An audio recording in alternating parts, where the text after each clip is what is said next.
আসসালামু আলাইকুম। ওয়ালাইকুম আসসালাম। ভালো আছো তোমরা? ভালোই, আপনি কেমন আচ্ছা, আছেন? আমি আছি, আল্লাহ রাখছেন আমারে। আচ্ছা, আলহামদুলিল্লাহ। এখন তোমরার সাথে আমি কিছু আলাপ আলোচনা করতাম, তোমরা কি শুনবা?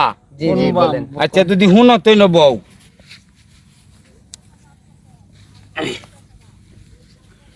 আমরা দুনিয়াতে যদি বালা কাজ করি তে বালা হইয়াম, খারাপ কাজ করলে খারাপ ঠিক হইয়াম। আছে, ঠিক আছে। তোমার কয় বছর? আমার 16 বছর। 16 বছর, আল্লাহর রহমতে। তখন তোমার যে 16 বছর হয়েছে, তুমি এই যে রোজা কোন সময় রাখছিলা? জি, রোজা রাখছি রাখছো? মাশাআল্লাহ বাবা, দোয়া করি তোমার জন্য। তো এখন যে রোজা দিয়াইতাছে বাজান, রাখতা না? ইনশাআল্লাহ ইনশাআল্লাহ। আল্লাহ ভরসা। আচ্ছা, মানে ভাই সাহেব, তে আপনি কি তা আল্লাহর রহমত রোজা মতে রাখি। রাখুন? আল্লাহ ভরসাতে দোয়া করি আপনি লাগে। এই বছরের তো আল্লাহ দিলে রাখবেন। আল্লাহ বাসায় দিদি রায়। আচ্ছা, রোজা যে রাখবেন, এই একটা কথা আছে। বলেন। রোজা রাখিয়া সাবধান, রোজা ভাঙ্গুন নিয়ে যান। রাখিয়া যদি আপনি রোজা ভাঙ্গুন, তাইলে এটার মতন গুণা কোলাই তার নিয়ে। এক মাসে 30টা রোজায় যদি আমরা না কোলাই তারি, একটা রোজা ভাঙ্গি গেলে 60টা রোজা রাখুন লাগবো, তাহলে আমরা কোলাই তারতাম না। তখন এই যে বাত্তির রোজাটা দিছে না, কালকে যে এই যে নামাজের রাত দিছে, একটা রোজা গেছে, এই রোজাটা মানুষের রাখতাছে। এই রোজাটা যে আল্লাহ দিছুন, কিন্তু এই রোজাটা 15 দিন আগে দিছুন যে মানুষে দেখিছেনে একটু অভ্যাস করুক 3টা রোজা রাখিয়া। আচ্ছা, অভ্যাস করুক। আপনার ভিতরে যদি দত তাহে, রোজাটি রাহনের মায়া তাহে, তে আপনি আরো 15 দিন বাহি না। এই 15 দিনের ভিতরে যদি আরো যে দেখিছেনে আমি রোজা রাখিয়া যে আমি যদি অভ্যাসটা করে তারি, তে তো আমার 30 রোজার মাঝে ভাঙ্গন লাগতেছে না।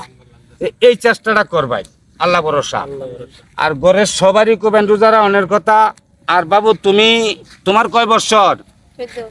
14 বছর। আল্লাহ রহমত, তুমি কি রোজা রাখছিলা? জি। রাখছো? তে মাশাআল্লাহ, তুমি মাদ্রাসাত যাও। জি। তে তো বাবা, তুমিও করে ব্যক্তি রোজা রাখবা, আর নামাজটা তো পড়তে আছো। জি।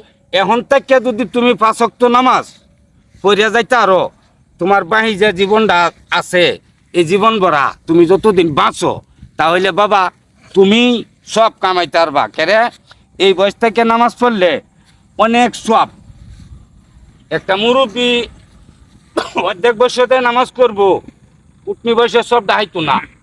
এই বয়সে তোমার শরীরের রক্তটা গরম, শরীরের গরমের রক্তটা যদি তুমি দেখাও, তাহলে এটা কিন্তু কিছু হাইতো না। আর আল্লাহর রাস্তায় যদি তুমি তোমার এই আদর্শটা পালন করে যাও, তাহলে তোমার সংসারেরও উপকার হইব, তোমার তো সব হইব। তখন তোমার কাছে দেখিয়া তোমার মা বাবা যদি নামাজ না পড়ে, তাহলে তোমার কাছে দেখিয়া শিক্ষা করবে আমার ছেলে নামাজ পড়ে, আমার ছেলের মহে দাওয়াত দিয়ে গেছে, তাহলে বেকায়দাত করে আপনার বাহের নামাজ ফরন লাগবো। তাহলে সব ডাকা রইল।